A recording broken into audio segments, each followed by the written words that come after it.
Hi friends, welcome to tea and spicy. இன்றைக்கி நம்ம கிச்சனில் ரொம்ப சத்தான ராகி சிமிலி உருண்டை எப்படி செய்கிறதுன்னு பார்க்க போகிறோம். இந்த ஸ்நாக்ஸை சின்ன குழந்தைங்கள்லேருந்து பெரியவங்க வரைவே சாப்பிட்லாம். இதில் நிறையவே கால்சியம் சத்துக்கள், இரும்பு சத்துக்கள் இருக்குது. அதே மாதிரி இது செய்கிறது ரொம்பவே ஈஸி. 3 பொருள் வச்சு ஈஸியாக செஞ்சிடலாம். இப்போது வாங்க இந்த ரெசிபி எப்படி செய்கிறதுன்னு பார்க்கலாம். இப்போது ஒரு பேனில் 1 கப் அளவுக்கு நிலக்கடலை எடுத்திருக்கேன். நான் பச்சை நிலக்கடலை தான் எடுத்திருக்கேன். உங்கள்கிட்ட வறுத்த நிலக்கடலை இருந்தால் நீங்கள் அப்படியே கூட யூஸ் பண்ணிக்கலாம். இப்போது இதை நல்லா நம்ம வறுத்து எடுக்கணும். எண்ணெய் எதுவுமே சேர்க்க தேவையில்லை, நம்ம அப்படியே ட்ரை ரோஸ்ட் பண்ணிக்கலாம். இப்போது இதை வறுத்து எடுத்தாச்சு. பாருங்கள், இந்த அளவுக்கு நல்லா வறுபடணும். இப்போது ஸ்டவ் ஆஃப் பண்ணிடலாம். இப்போது இது வேறு ஒரு பாத்திரத்துக்கு கொட்டிட்டு நம்ம ஆற விட்டுடலாம். இது ஆறுனதுக்கு அப்புறமா தான் நம்ம தோலை ரிமூவ் பண்ண முடியும். இப்போது இது ஓரமாக இருக்கட்டும். அதே கப்லேயே நான் 2 கப் அளவுக்கு ராகி மாவு எடுத்திருக்கேன். இது கூடவே ஒரு பிஞ்ச் அளவுக்கு உப்பு சேர்த்துக்கலாம். சேர்த்துட்டு ஃபஸ்ட்டு ஒரு தடவை நல்லா கலந்து விட்டுக்கோங்க. அதே கப்லேயே நாம் 1.5 கப் அளவுக்கு தண்ணி சேர்த்துக்கலாம். தண்ணி ஜாஸ்தி ஊற்றிடக்கூடாது. நம்ம அடை மாவுக்கு எப்படி நாம் பிசைவோமோ அதே மாதிரி நீங்கள் பிசைஞ்சு எடுத்துக்கோங்க. ஓரளவுக்கு கொஞ்சம் கெட்டியாக பிசையணும். தண்ணியை ஒரேடியாக சேர்க்காமல் கொஞ்சம் கொஞ்சமாக பார்த்துட்டு நீங்கள் சேர்த்துக்கோங்க. சரியான பதம் வந்தோடனே நீங்கள் தண்ணியை ஸ்டாப் பண்ணிடலாம். ஒரு மாவு தண்ணி ஜாஸ்தி இழுக்கும், ஒரு மாவு தண்ணி கம்மியாக இழுக்கும். நீங்கள் பார்த்துட்டு சேர்த்துக்கோங்க.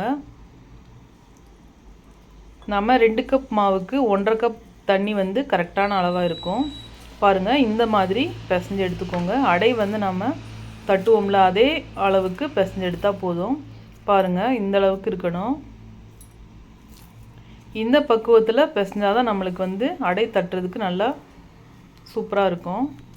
இப்போது இதில் ஒரு பால் அளவுக்கு மாவு எடுத்துட்டு தோசைக்கல்லை சூடு பண்ணிவிட்டு இந்த மாதிரி கைகளில் வச்சு தட்டி எடுத்துக்கலாம். லைட்டாக நீங்கள் ஆயில் இல்லைன்னா தண்ணி கூட அப்ளை பண்ணிவிட்டு நீங்கள் தட்டி விட்டுக்கலாம். பாருங்கள், இந்த மாதிரி தட்டி எடுத்துக்கோங்க. இது கூடவே கொஞ்சமாக எண்ணெய் சேர்த்துக்கலாம். ஒரு சைடு வெந்ததுக்கப்புறமா இன்னொரு சைடு நம்ம திருப்பி விட்டுடலாம். இப்போது ஒரு சைடு நல்லா வெந்து வந்திருக்கு. இப்போது இதை திருப்பி போட்டுக்கலாம். இந்த அடை நல்லா வெந்திருக்கணும். அப்போ தான் நம்மளுக்கு பச்சை ஸ்மெல் இல்லாமல் இருக்கும். இப்போது இன்னொரு சைடும் கொஞ்சமாக எண்ணெய் சேர்த்துக்கலாம். இப்போது நல்லா வெந்துருச்சு. 2 சைடும் வெந்ததுக்கப்புறமா இந்த மாதிரி கலர் நம்மளுக்கு மாறும். அதுக்கப்புறமா நம்ம இதை எடுத்துடலாம். அவ்வளோதான். இப்போது நல்லா வெந்து வந்திருக்கு. இதை எடுத்து ஒரு பிளேட்டில் மாற்றிடலாம். உங்களுக்கு டைரெக்டாக அடை தட்ட பயமாக இருந்ததுன்னா பிகினர்ஸ்லாம் இந்த மாதிரி ஒரு பாலித்தீன் கவரில் 1 ஸ்பூன் அளவுக்கு எண்ணெய் சேர்த்துட்டு எல்லா சைடும் இந்த மாதிரி பரப்பி விட்டுக்கோங்க. அதுக்கப்புறமா ஒரு சின்ன பால் அளவுக்கு மாவு எடுத்துட்டு நல்லா உருட்டி எடுத்துக்கோங்க கையில். இந்த மாதிரி நல்லா ரவுண்ட் ஷேப்புக்கு உருட்டினதுக்கப்புறமா இப்போது ஆயில் ஷீட்டில் நம்ம வச்சுட்டு இந்த மாதிரி கை வச்சு தட்டினோம்னா ஈஸியாக நம்ம தட்டி எடுத்துடலாம். இந்த மாதிரி நம்ம தட்டிட்டு அப்படியே டைரெக்டாக நம்ம தோசைக்கல்லில் கவுத்தி விட்டோம்னா ஈஸியாக நம்மளுக்கு அடை நல்லா செட் ஆயிரும். உங்கள் வீட்டில் வாழை இலை இருந்தால் கூட நீங்கள் அதில் கூட தட்டி எடுத்துக்கலாம். பாருங்கள், இந்த மாதிரி தட்டி எடுத்தாச்சு. இதே மாதிரி நீங்கள் எல்லாமே ரெடி பண்ணி போட்டு எடுத்துக்கோங்க. இப்போது வேர்க்கடலை நல்லா ஆறி வந்திருக்கு. இந்த மாதிரி தோலெல்லாம் ரிமூவ் பண்ணி எடுத்துக்கலாம். இந்த மாதிரி எல்லா சைடுமே உதுத்து விட்டோம்னா நம்மளுக்கு எல்லா தோலுமே ரிமூவ் ஆகி வந்துடும். இப்போது தோல் எல்லாமே எடுத்தாச்சு. பாருங்கள், நாம் செஞ்சு வச்சுருக்க ராகி அடையுமே சின்ன சின்னதாக பிச்சு போட்டு ஆற விட்டுருக்கேன். பாருங்கள், இந்த மாதிரி சின்ன சின்னதாக பிச்சுட்டு ஆற விட்டிங்கன்னா நம்மளுக்கு ஈஸியாக மிக்சர் ஜாரில் போட்டு அரைக்கிறதுக்கு ஈஸியாக இருக்கும். இப்போது ஆறுனதுக்கப்புறமா மிக்சி ஜாரில் சேர்த்துக்கலாம். நான் பெரிய மிக்சர் ஜார் எடுத்திருக்கேன். உங்களுக்கு குவான்டிட்டி கம்மியாக இருந்தால் சின்ன மிக்சி ஜாரில் கூட நீங்கள் யூஸ் பண்ணிக்கலாம். இப்போது எல்லாத்தையுமே சேர்த்துட்டு இதை அரைச்சி எடுத்துகிட்டு வந்துடலாம். இப்போது வந்து அரைச்சி எடுத்தாச்சு. இந்த மாதிரி அரைச்சி எடுத்துக்கோங்க. ரொம்பவும் நைஸாக இருக்கக்கூடாது. ஓரளவுக்கு இந்த மாதிரி தூளானாவே போதும். இப்போ ஒரு பவுலில் சேர்த்துடலாம்.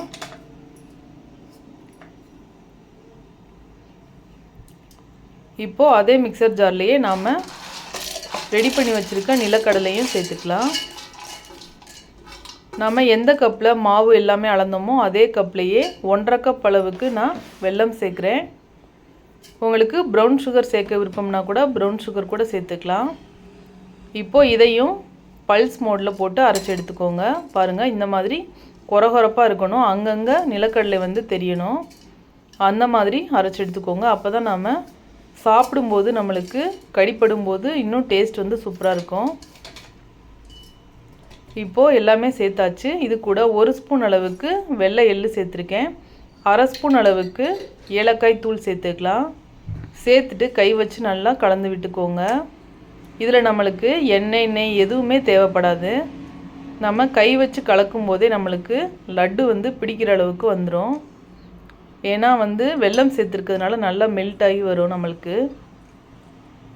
இப்போது கை வச்சு எல்லா சைடுமே ஈவனாக மிக்ஸ் பண்ணி விட்டுக்கோங்க. இப்போது நல்லா கலந்தாச்சு.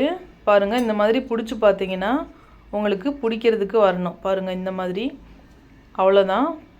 இதே பக்குவத்துக்கு நீங்கள் ஒரு லட்டு மாதிரி உருட்டி எடுத்துக்கோங்க. கை வச்சு நல்லா ரவுண்ட் ஷேப்புக்கு உருட்டி எடுத்துக்கலாம். அவ்வளோதான். நல்லா ஒட்டாமல் நம்மளுக்கு சூப்பராக லட்டு வந்து ரெடி ஆயிரும். எவ்வளோ சிம்பிளான லட்டுன்னு பார்த்தீங்கல்ல. அதே மாதிரி இதில் அவ்வளோ கால்சியம் சத்துக்கள் நிறையவே இருக்குது. மறக்காமல் இந்த லட்டுவை ட்ரை பண்ணி பாருங்கள். ட்ரை பண்ணி பார்த்துட்டு நம்ம டிஎன் ஸ்பைசி சேனலுக்கு மறக்காமல் கமெண்ட் பண்ணுங்கள். இந்த வீடியோ பிடிச்சிருந்தா லைக் பண்ணுங்கள், ஷேர் பண்ணுங்கள், சப்ஸ்கிரைப் பண்ணுங்கள். கூடவே பெல் சிம்லையும் கிளிக் பண்ணிக்கோங்க. தேங்க்ஸ் ஃபார் வாட்சிங்.